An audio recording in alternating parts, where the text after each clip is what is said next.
Hello everyone, hope you're doing well. So this is week one's check-in. So week one is just an introduction to how the course works, and of course we have information in regards to a presentation that we review in the lecture.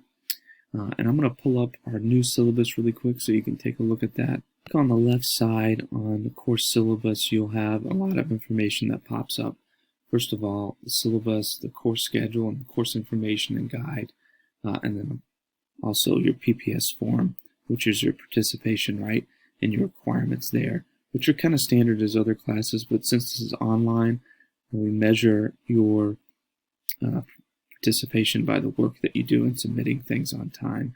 So if I pull up the syllabus, information in here that you need to make yourself aware of, right? Some of the stuff in regards to academic integrity and equipment needed, you're probably already aware of that.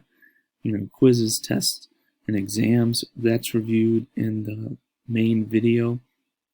So there's a lot of information in there related to your work, and that will all be on the course schedule as well. Make sure you note that any late assignments receive a 10% deduction. I usually do that per day, so you want to make sure that you get assignments in on time because it could really impact your grade. So that's the course syllabus, just a brief outline of that. Take a look at the course schedule, right, which is interesting. So this week's a little bit different, week one, so 6:10 to 6:18. You have until end of next week to complete week one's information. And I'm sorry, I'm in a different format of pages here with my Apple computer, so some of this is not coming through as clear, but if you pull it up in Word, it should look normal. So your assignments that are due this week is to do your week one review, which is a discussion post. So we'll talk about that in a minute, and then read chapter 1. So those are the two things that are due. Let's go back to course content and talk a little bit about how to do your discussion posts.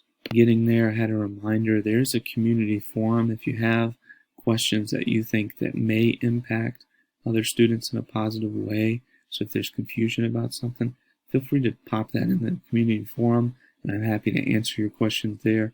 Or if you want to privately email me or set up a meeting, that's fine too. We do have a research paper and a video assignment that is due in this class, kind of 3/4 of the way through, so the information in regards to that is here. Discussion board and homework rubrics are also here, so how you're graded on your discussion posts and how you're graded on your homework will be listed in this section. I already put APA research, which is American Psychological Association research requirements. They're here, and you're going to be able to work on that as time goes on. So if you want to start on that early, that's fine too. But more information to come on that in future weeks. So if you click on week one, you'll see at the bottom you have week one review. So what you want to do in that is go through, and a lot of you have already done some good information in regards to posting your first chapter review, which is great. So you go in and post a 200-word paragraph about what you thought of the week's content. So whatever you found in the week's content that was interesting or something that was more challenging to you, talk about that for 200 words. Normally in a given week, you post that by Wednesday. Of course, since we had a little bit longer time period for week one, it's due by next Wednesday. And then by Sunday, you reply to one other student. And your reply needs to be at least a few sentences, so that makes sense. Other than that, I think it's pretty self-explanatory. If you ever have any questions, don't hesitate to reach out to me. You have my email, which is in the instructor tab for the course, and I'm happy to set up a Zoom call if there's any confusion. But I'm looking forward to getting through the next couple of weeks so you're used to the course. I'm looking forward to helping you in whatever way I can. Like I said, week one has a very minimal amount of information. I'm hoping that you have time to navigate the course so there's no confusion. If you have any questions, please reach out. Thanks so much.